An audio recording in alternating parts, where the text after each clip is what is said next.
Since 1934 at pangatlong henerasyon na nga, itong si Tatay Henry na nagtitinda ng napakasarap na almusal na kung tawagin ay pansit luglog. At alam nyo ba guys na 3 AM pa lang ay nagsisimula na sila magtinda ng pansit luglog at iba't ibang klaseng almusal gaya nga ng pandirasyon, pichi-pichi at kesong puti. Hello sir.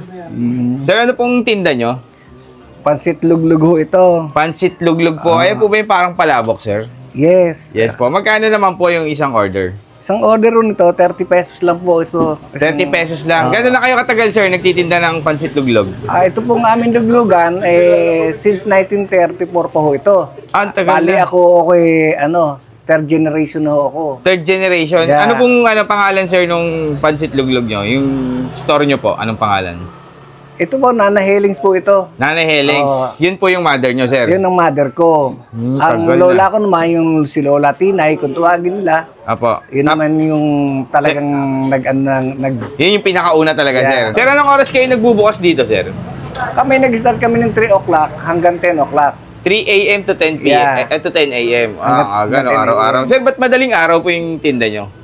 Yun ang nakasanayan ng mga taga rito Yun na, simulat sa pool talaga? Umulat sa pool, parang ito ay naging pambansang Almusal ng mga taga-Tansa. Oh, sa bagay, pag sa probinsya, maaga talaga nagigising, no? Kasi nung araw, kaya 3 o'clock, kasi mga namamalakaya.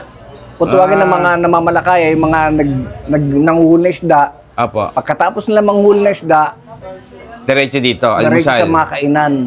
Okay. Ganun. Sir, bukod sa pansit luglog, meron din kayong kesong puti, sir, no? Yeah. Magkano naman po daw yung kesong puti na? Yung kesong puti namin na kami ang gumagawa, Apo. 25 pesos yung isang pirasong ganito. Isang ganito, sir, Yeah, 25. 25 Okay po. yan.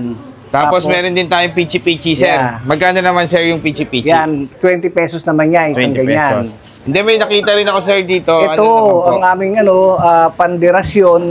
Pandirasyon. Yeah. Kung makikita nyo, malaki siya. Apo. At malaman. Laki nga, laki. Magkano naman po to, sir? 25 pesos lang isa niyan. 25 pesos. Sige, ma'am, pa-order din ako ng isa niyan. Tapos, sir, pa-order din po ng isang pansit luglog.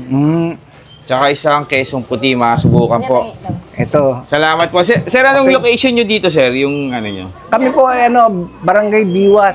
Barangay Biwas. Tansa, Cavite. Number 6 po itong amin. Number Apo. 6, Biwas, Tansa, Cavite. 1934 pa sila, Yeah. sir. At dito sila sa may pagpasok ng arko ng Anong arko yan, sir? Yan ang arko na yun, welcome to Biwas. Welcome to Biwas. Yan, bandang kaliwa sila. Pagpasok ng arko, makikita nyo sila. 3 AM, open na sila. Open na so, kami subukan noon. na natin yung pansit luglog. Tsaka ano nga pong tawag dito? Pandirasyon po yan. Pandirasyon, tsaka kesong puti. Oh. So, let's go. Food trip, food trip. So, yung mga ka-food trip, at ito na nga, alas 4 ng umaga, alas 3 kami umalis. So, nandito na tayo na ngayon na 4 AM dito sa Barangay Biguas, Tanza.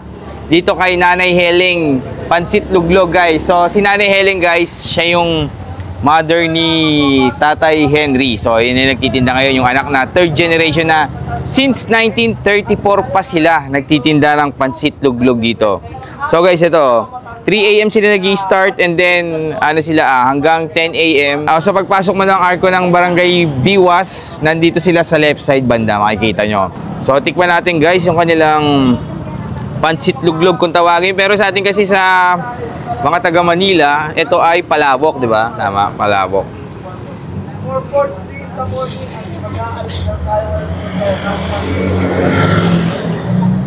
Ang sarap. Sobrang lasa, no? So ito guys ay 30 pesos. Grabe naman sa lasa yun. Sobrang panalo. Tapos medyo medyo malapot-lapot yung sauce niya. Ayan. Pati yung, yung gamit na noodles dito? Medyo siya, tawag doon. Sarap no? Parang tawag doon sa Sarap guys. medyo nalalaban na malapot. Sulit yung namin, yung gising namin na maaga. Para matikman tong isa sa mga legendary na almusal dito sa Tanza. So guys, dito lang sa Tanza, alam ko, no? Dito lang to, no? Wala kayong makikita.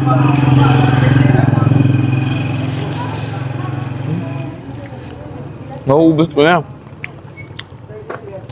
Ubusin ko na lang guys, ha? Kasi Ano pa yan? ang sarap talaga. And then guys, Bukod sa pala sa pansit luglog, tinitikman din natin yung kanilang kesong puti, tsaka yung kanilang pandirasyon. So guys, yun naman tayo. Pero bago yan guys, ubusin na natin.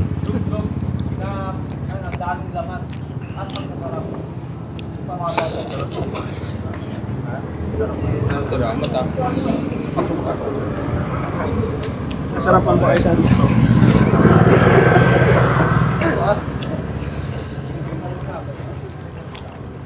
Happy birthday nga pala kay Nono. Birthday niya ngayong araw guys. Bumubulong sa akin si Lucy. Ayan. Sabi niya, Lucy, ay, nung ako nang bahala sa ano. Ano? Guys, regalo nyo na lang, follow nyo sa ano to. So guys, ito naman yung kanilang panderasyon. Napakalaki guys. So look at this panderasyon. Halos kasing laki ng aking baby face. Ayan. Tapos meron tayong pesong puti dito. Ito po yung kesong puti nila. Ayan po. Tao nga bro. Pinapalaman to dito, di ba? So, papatong muna natin dito sa lamesa. Ayan. Ito yung lamesa natin, guys. Ayan. So, ang laki kasi nito eh. Ang laki. Hindi natin ito ano eh. Palaman natin itong kanilang... Pag pinalaman mo yan, unang kagat, tinapay agad. Oh, ayan na guys. Oh. Yung kesong puti, lagay na natin dito. So, tikman lang natin guys na may tinapay. Ang sarap. Ito naman yung kanilang panderasyon. Ayan, ang napakalaki. Bagay na bagay daw yan dito sa kanilang Panalo guys. ay, mga tropa, ito naman yung Sulit ang pagdayo namin dito sa Nanay Helen's Pansit Luglog guys. Kung ako sa inyo, gising na kayo na maaga o kaya wag muna kayo matulog. 3 AM, punta na kayo dito. Bukas na sila. Sorry na mga ka-food trip, dahil na kayo. Thank you.